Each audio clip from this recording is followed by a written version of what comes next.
आइए दोस्तों, आज बात करते हैं अंग्रेजी महीनों के नाम कैसे पढ़े।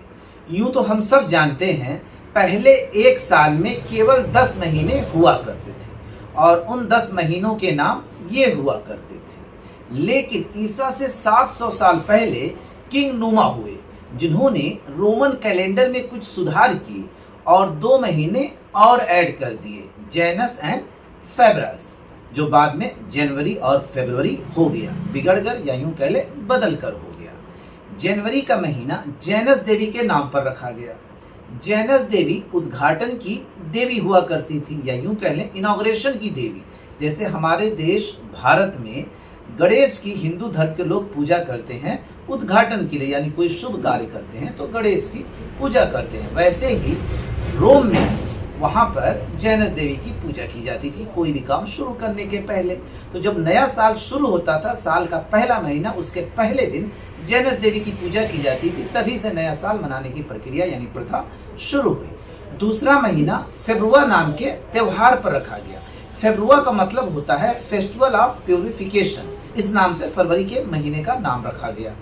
तीसरा महीना मार्च का, जैसा कि हमने शुरू में बताया, पहले एक साल में 10 ही महीने हुआ करते थे। उसके हिसाब से पुराने साल में पहला महीना मार्च का हुआ करता है। तो मार्च जो वर्ड है वो मार्शियस वर्ड से आया। मार्शियस का मतलब है चलना, आगे बढ़ना, मूव। इसी वर्ड से बना मार्च का महीना। अप्रैल का महीना अपेरियो वर्ड से निकला है। अपेरियो लैटिन लैंग्वेज से आया हुआ शब्द है, जिसका मतलब है कलियों का खिलना। उस समय शायद रोम में बसंत आया करता था अप्रैल के महीने में, इसीलिए अप्रैल का महीना अपेरियो वर्ड से बना। हालांकि कुछ लोग कहते हैं इसका मतलब खूबसूरती की देवी भी होता है। दोनों अपनी जगह सही है, क्योंकि बसंत के मौसम में सब कुछ अच्छा सा दिखता है। हमारे देश भारत में भी बसंत पंचमी का त्योहार मनाया जाता है। बसंत आने की खुशी में सब कुछ अच्छा लगता है देखकर। अब बात करते हैं मई के महीने की। मई का महीना माया देवी के नाम पे रखा गया। माया का मतलब होता है खुशहाली का दिन, यानी कि उसी दौर पे फसल की कटाई होती थी तो सबके घर में खुशियां आती थी, क्योंकि फसल की कटाई के बाद उसको बेचा जाता था, घर में कुछ पैसे आते थे। यानी देवी ऑफ प्रॉस्पेरिटी जो है वो माया कहलाती थी।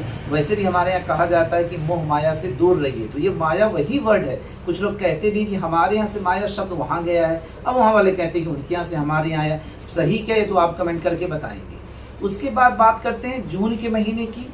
जून जो वर्ड है ये जूनोस देवी के नाम से पड़ा हुआ है, जो बाद में जून पड़ गया। जूनोस देवी जो है वो शादी विवाह की देवी मानी जाती हैं। वैसे जूनोस का मतलब यूथ भी होता है, यानी जवान लोग। और मुझे लगता है कि जेवेनिल वर्ड जो है इसी से आया हुआ है, जो कि लीगल टर्म्स में बहुत ज्यादा यूज होता है। उसके बाद आ जाती है जुलाई। देखिए, ये बड़ा इंटरेस्टिंग फैक्ट है कि जो जुलाई का महीना है वो जूलियस सीजर के नाम पे पड़ा। जी हाँ दोस्तों, ये वही जूलियस सीजर हैं जिनका नाम आपने हाई स्कूल में इंग्लिश की बुक में पढ़ा होगा, ग्रेट एम्परर जूलियस सीजर। इन्होंने ईसा से 40-45 साल पहले रोमन कैलेंडर में कुछ सुधार किया, फिर इसी वजह से इनके नाम पे, जूलियस के नाम पे ही जुलाई का नाम पड़ा। और उसके बाद जो अगस्त महीना आता है वो भी जूलियस के ही ग्रैंड नेफ्यू अगस्टस सीजर के नाम पे पड़ा हुआ। इन्होंने भी कुछ सुधार किए ही होंगे या कुछ तो ऐड ऑन किया होगा, जिसकी वजह से अगस्टस सीजर के नाम पे अगस्त महीने का नाम पड़ा। वो अलग बात है कि इनकी पैदाइश सितंबर के महीने में हुई।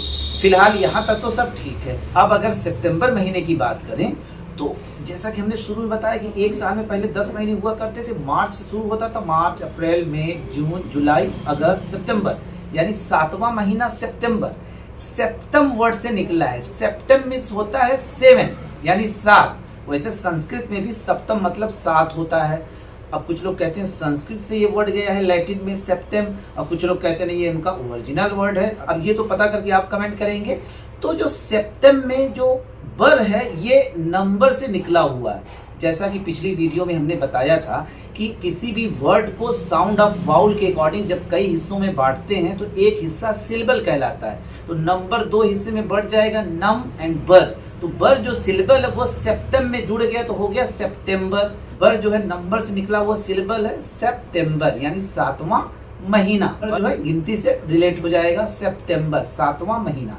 वैसे ही ऑक्टो से बना हुआ है अक्टूबर। ऑक्टो मतलब होता है 8, 8, और संस्कृत में भी अष्ट कहते हैं। अष्ट मतलब होता है 8वां, यानी कि ये संस्कृत से लैटिन वालों ने लिया या लैटिन से संस्कृत में आया है। इसमें काफी हो हल्ला है। हमें लगता है संस्कृत से गया, क्योंकि हमारी संस्कृत भाषा बहुत पुरानी भाषा, या यूं कहें सबसे पुरानी भाषाओं में से एक है।